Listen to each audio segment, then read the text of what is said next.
Assalamualaikum warahmatullahi wabarakatuh. Berjumpa lagi dengan saya Kang Guru Iksan.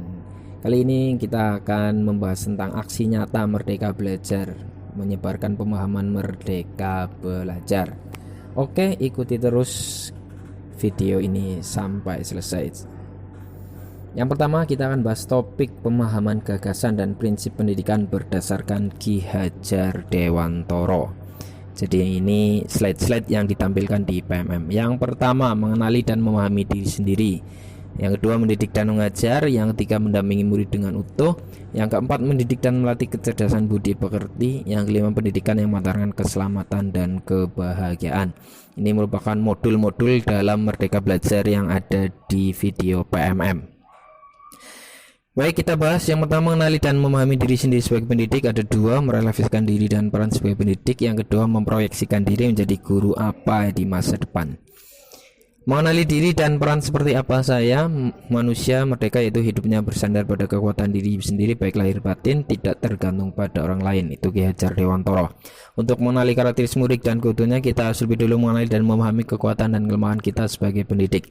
Karena pendidik menurut kekuatan kodrat yang ada pada peserta didik. Mendidik anak zaman sekarang, mendidik rakyat. Untuk itu guru harus siap dan adaptif terhadap perubahan dengan belajar secara mandiri untuk terus mengembangkan potensi mengantarkan murid kita menjadi murid yang berguna. Ingin menjadi guru seperti apa saya? Ini saya pakai prinsip ing arso sung tulodo ing matyo maon kurso. Itu Tut Wuri Handayani. Guru yang maju memiliki konsep dan rencana pikir yang jelas tentang gambaran dirinya yang ideal. Ketika kita memahami kekuatan dan kelemahan kita, maka kita tahu apa yang bisa dioptimalkan dari peran kita sebagai guru. Inilah hakikat guru yang mampu memerdekakan muridnya.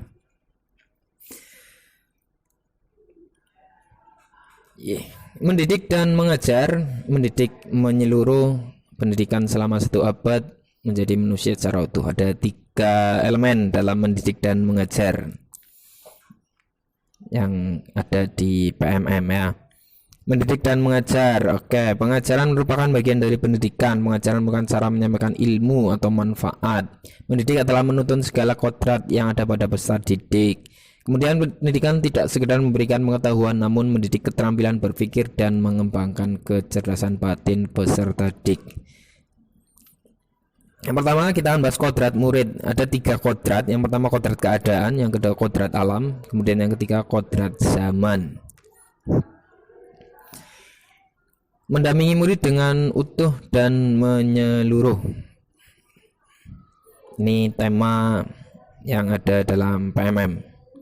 Ada azas trikon, 3 azas dalam mendampingi anak, yaitu kontinuitas, yang kedua konvergen, yang ketiga konsentris.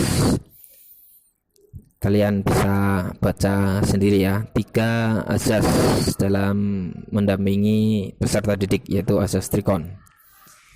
Mendidik dan melatih kecerdasan dan budi pekerti. Budi artinya ranah batin yang meliputi trisakti. Pekerti yaitu ranah lahir yang mewujudkan tenaga. Kemudian konsep konvergensi, ini teori pendidikan ya, transformasi pendidikan yang mengarahkan murid untuk dapat berinteraksi dengan budaya lain tanpa kehilangan jati diri.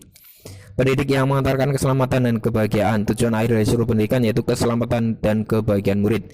Murid generasi natif digital yang hidup di era kemajuan mengharuskan